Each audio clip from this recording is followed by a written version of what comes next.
The sun was beating down on Willow Creek Estates like it had a personal grudge, but nothing burned hotter than Patty Langley's voice slicing across the community pool deck. Lift your arms. Higher. If you don't cooperate, you're basically admitting you're hiding something indecent. The words landed like a slap. Lounge chairs scraped. Kids stopped splashing.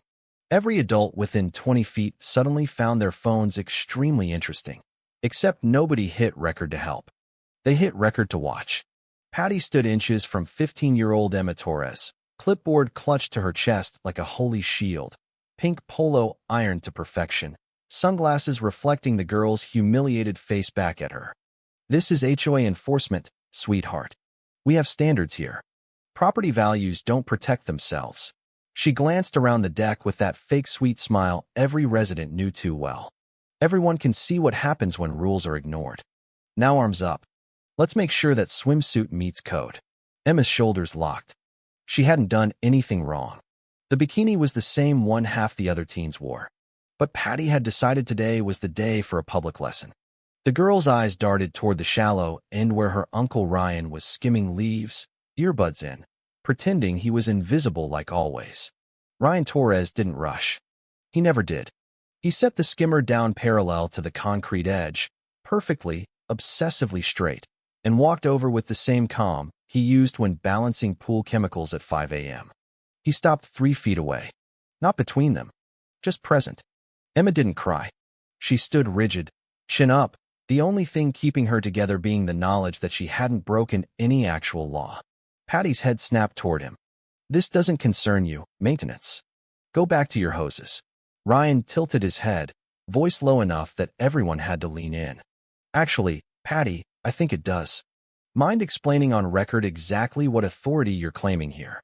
The deck went quieter than a library during tax season. Phones rose higher. Someone's iced latte slipped and splashed. Patty laughed. That sharp, practiced laugh she used at every board meeting. Oh, please.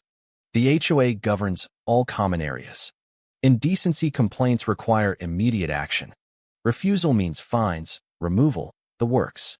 Everyone here voted for these rules. She gestured grandly at the fence, the water, the silent crowd. So step aside before I call security and have you written up for interfering. Ryan nodded once, slow, like he was confirming a grocery list. Got it. So you're saying the board has full legal right to demand a minor lift her arms for a public swimsuit inspection right now. Loud and clear, please, so the cameras catch every word. Patty's smile twitched. But she was Patty Langley, president of the Willow Creek HOA for 6 glorious years. She doubled down, voice booming for the cheap seats. Yes, the HOA has complete authority over community facilities. This is for the safety and moral standards of our neighborhood. Ryan smiled for the first time. It wasn't warm. It was the smile of a man who'd just watched someone sign their own warrant. Thank you. That's all I needed.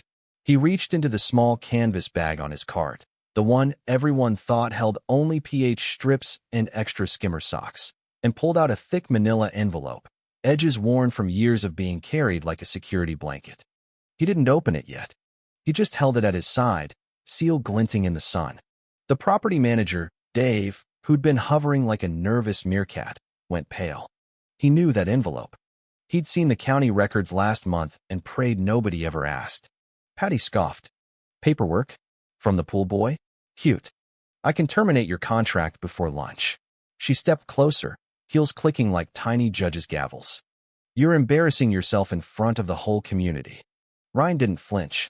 He angled his body just enough that Emma was shielded from Patty's glare without making it obvious. Before we keep going, he said quietly, I want everyone here crystal clear. You're claiming the board can enforce physical compliance on a minor in a public space with no warrant, no parent present, and no actual violation proven. Patty's cheeks flushed under the foundation. Yes, and if you don't move, you're obstructing official HOA business. Ryan unfolded the papers slowly, deliberately, letting every phone zoom in. The top page bore a gold county seal most residents had never seen. Dave's face went from pale to ghost. This, Ryan said, voice still calm but now carrying across the entire deck, is where your authority ends. Patty laughed again, but it cracked halfway through like cheap laminate. Those look like something you printed at Kinko's. Step aside, or I'm calling the sheriff. Ryan didn't move. He turned slightly toward the crowd, still shielding Emma, and spoke loud enough for every camera. Everyone listening right now should know. What's happening here has consequences. Real ones. Patty pointed at the papers like they were radioactive. Consequences for you, maybe. I run this neighborhood. Ryan met her eyes. That depends on who actually owns the land under this pool. The silence that followed was so complete you could hear the pool filter humming like it was holding its breath. Dave finally found his voice, cracking like a teenager. Patty, maybe we should take this inside. Inside, she hissed, rounding on him. You're siding with the help now? I approved your contract renewal. Ryan kept his tone even, almost gentle. You asked who I am. Right now I'm the guy telling you to stop before this becomes permanent. Emma's hand brushed the back of his shirt. She was trembling, but the tremble was smaller now. Ryan felt it and adjusted his stance, just enough. Patty's voice rose to that special pitch only Karens achieve when their kingdom wobbles. This ends now. Last warning. She lunged for the papers. Ryan stepped back half a pace, controlled and deliberate. Do not touch those. The shift in his voice was subtle, but every parent on the deck felt it, like the moment the dog stops growling and just stares. Patty froze, hands suspended midair, suddenly aware how it looked. HOA president trying to snatch documents from the pool guy while phones rolled. She recovered with a forced laugh. You're bluffing. I've dealt with contractors like you for years. Ryan finally unfolded the papers fully. The heading was clear even from 10 feet away. Willow Creek Pool Parcel, Torres Family Trust, fee simple ownership. He didn't shout. He didn't gloat. He simply read the first line aloud.